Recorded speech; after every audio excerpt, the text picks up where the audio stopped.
Bonjour à tous. Bonjour. Bienvenue pour une nouvelle Minute du Propriétaire par Visit & Co. Et le thème du jour: Propriétaire, quelle charge récupérer auprès de votre locataire?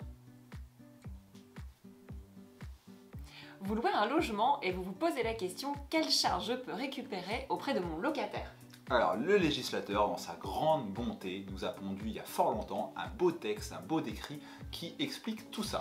C'est un décret qui date du 26 août 1987, je n'étais donc pas né, comme le poisson. Tu l'étais toi, en revanche. Et je vais vous donner une lecture.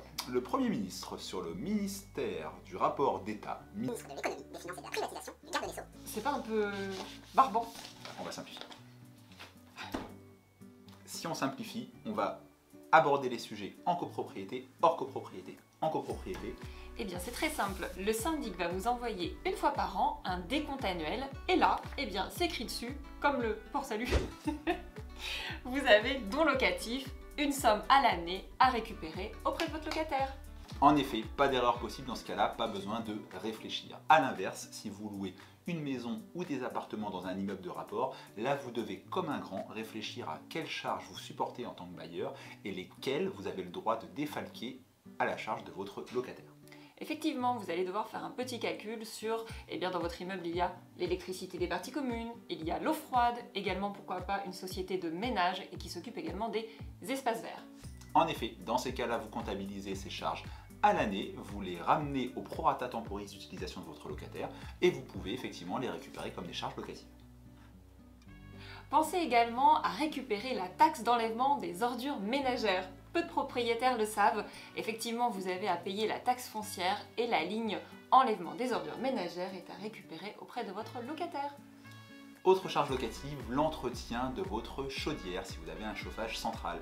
C'est une charge locative, vous pouvez soit laisser au locataire la liberté de faire réaliser un entretien par an et de vous justifier de cet entretien, ou soit, et c'est plutôt ce que nous on va conseiller, mettre une petite provision sur charge mensuelle permettant vous-même de choisir une fois par an un plombier qui va venir faire l'entretien de votre chaudière.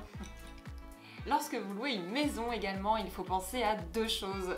L'entretien, le certificat de ramonage pour la cheminée, s'il y en a une. Oui, pour la bois. Voilà. Et également une fosse septique. On n'est pas tous raccordés au tout à l'égout et quand il y en a une, il faut penser tous les 4 ans à faire une vidange. Donc ça c'est une charge locataire. Mais on va se demander si mon locataire reste 1 an. On ne va pas faire une vidange tous les ans. Dans ce cas, moi ce que je vous conseille, petite astuce, c'est de prendre une provision. Combien ça coûte à peu près une vidange? Ça va coûter environ 200 €. Vous allez donc pouvoir prendre auprès de votre locataire une provision par mois d'environ 4-5 € et vous serez tranquille. En effet, vous chargerez vous-même de faire intervenir une fois tous les 4 ans, quel que soit le locataire en place dans le bien que vous louez, une société pour la vidange de la fosse, mais ça vous permettra de maintenir votre patrimoine immobilier en bon état. On l'a donc vu, un grand nombre des frais que supporte le propriétaire d'un bien immobilier qui loue sont répercutables auprès du locataire, c'est la loi qui l'encadre, on l'a vu au départ avec le décret 87-713, donc il faut effectivement dresser une fois par an un compte rendu de charge à votre locataire et ça vous permettra aussi de maintenir votre patrimoine immobilier en bonne santé.